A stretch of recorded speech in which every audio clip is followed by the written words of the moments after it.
تین طلاقوں کے بعد اکٹھے رہنا، رشتہ دار کیا کریں؟ کچھ سال پہلے میرے بھائی نے اپنی بیوی کو 3 بار طلاق کہہ دینے کے بعد اپنے اور بیوی کے والدین کے کہنے کی وجہ سے بیوی کو ساتھ رکھا ہوا ہے۔ اب کچھ دن پہلے بھائی نے پھر سے 3 طلاق کہہ دی ہے اور مجھے ڈر ہے کہ وہ پھر سے سلو کر کے انہیں ساتھ رکھ لیں۔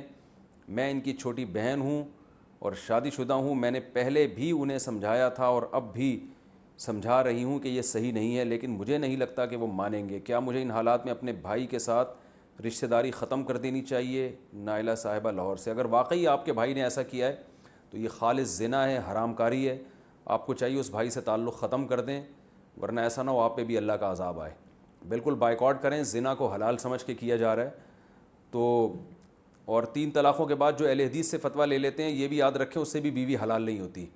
اہل حدیث کا مذہب اس بارے میں بالکل باطل ہے، کلعدہ میں اس کی کوئی حیثیت نہیں ہے، کیونکہ طلاق کے مسئلے کو اللہ نے قرآن میں انتہائی وضاحت کے ساتھ بیان کیا کہ 3 طلاقوں کے بعد بیوی حلال نہیں ہے۔ اور یہ فضول سی بحث کہ ایک مجلس کی 3 طلاق اور اکٹھی الگ الگ مجلس کی 3 طلاق، اس میں قرآن نے کوئی فرق نہیں کیا، نہ حدیث میں کوئی فرق ہے۔ اور ہمارے ہاں بعض اہل حدیث حضرات ترجمہ حدیث کا غلط کرتے ہیں۔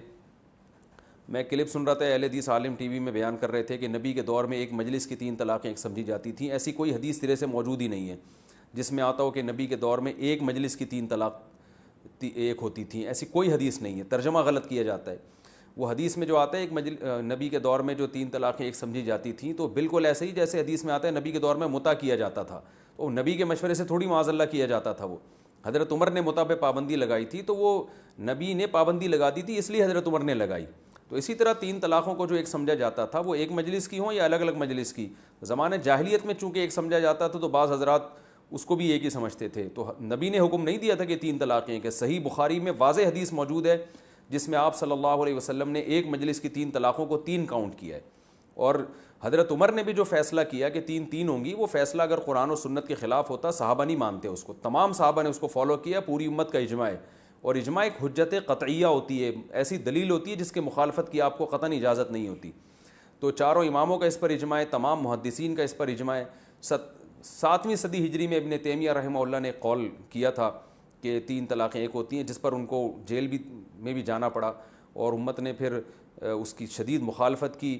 ابن قیم رحمہ اللہ نے ان کا ساتھ دیا اس مسئلے میں، لیکن ابن رجب جو ان کے شاگرد تھے انہوں نے اپنے استاذوں کی مخالفت کی۔ انہوں نے بولا کہ وَعْلَمْ أَنَّهُ لَمْ يَثْبُتْ عَنْ أَحَدٍ مِّنَ الصَّحَابَةِ وَلَا مِنَ التَّابِعِينَ وَلَا مِنْ أَئِمَّةِ السَّلَفِ الْمُعْتَدِّ بِقَوْلِهِمْ فِي الْفَتَاوَى فِي الْحَلَالِ وَالْحَرَامِ شَيْءٌ صَرِيحٌ أَنَّ الطَّلَاقَ الثَّلَاثَ بَعْدَ الدُّخُولِ يُحْسَبُ وَاحِدَةً إِذَا سَبَقَ بِلَفْظٍ وَاحِدٍ۔ انہوں نے لکھا کہ اس پر کوئی ایک روایت بھی نہیں ہے جس میں واضح ہو کہ 3 طلاقیں ایک شمار ہوتی ہیں۔ اور بعض جو حضرت رکانہ کی حدیث پیش کرتے ہیں کہ ایک مجلس کی 3 طلاق کو نبی نے ایک شمار کیا، وہ حدیث انتہائی ضعیف ہے۔ اس کی سند کوئی پڑھ کے سنا دے کوئی اہل حدیث عالم، میں سند بتا دوں گا کہ یہ یعنی راویوں کے نام بھی غائب ہے بعض روایتوں میں۔ تو ایسی لنگڑی لولی روایتیں جن کے نہ سر نہ پیر، ان روایتوں کی وجہ سے ایک حرام کو حلال کر دیا، اور پوری امت کا اجماع اور قرآن کی آیتیں ساری ایک طرف چھوڑ دیں۔ تو اس سے یہ بالکل ایک علمی خیانت ہے۔ قرآن میں اللہ نے سورہ طلاق میں طلاق کا طریقہ بیان کیا ہے کہ اکٹھی طلاقیں مت دیا کرو، اور اس کی حکمت بیان کی ہے لعل اللہ یحدث بعد ذلک امرا، ہو سکتا ہے اللہ سلو کی صورت پیدا کر دے۔ تو وہ اللہ حکمت اسی لیے تو بیان کر رہے ہیں کہ اکٹھی دو گے تو سلو کے راستہ بند ہو جائے گا۔ اور عبداللہ بن عباس رضی اللہ تعالیٰ عنہ جو مفسر قرآن ہیں، وہ بھی اس کی یہ تفسیر بیان کرتے ہیں کہ جو اللہ کے بتائے ہوئے طریقے کے مطابق طلاق نہیں دیتا، اکٹھی طلاقیں دیتا ہے، تو اس نے اپنی جان پہ ظلم کیا اور اس کے لیے راستے بند ہو گئے ہیں۔ تو صحابہ کا اجماع، خلفائے راشدین اور چاروں امام اور محدثین سب ایک طرف، اور ہمارے ہاں چند اہل حدیث، اور اہل حدیث بھی اس میں اتفاق نہیں ہے ان کا، بہت سے اہل حدیث علماء بھی کہتے ہیں 3 ہی ہوتی ہیں۔ تو سب کو چھوڑ کے ایک سعودیہ کے ایک مفتی تھے بن باز، ایک صالح العثیمین اور چند ایک ان کو فالو کر رہے ہیں، اور مسئلہ اتنی اہمیت کا حامل ہے۔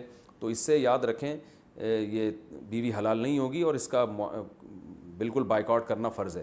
اور اس مسئلے میں کوئی بھی اہل حدیث عالم مجھ سے بات کرنا چاہتے ہیں، وہ سمجھتے ہیں کہ ہمارے دلائل کمزور ہیں، امت کے دلائل، اجماع کے دلائل کمزور ہیں، تو میں جہاں چاہیں جو ہے نا کوئی مشہور عالم ہو تو وہ لائیو ریکارڈنگ کے ساتھ مجھے بٹھا دیں، میں ان سے اس بارے میں ڈیبیٹ کرنے کے لیے تیار ہوں اور دلائل کا جواب دینے کے لیے تیار ہوں۔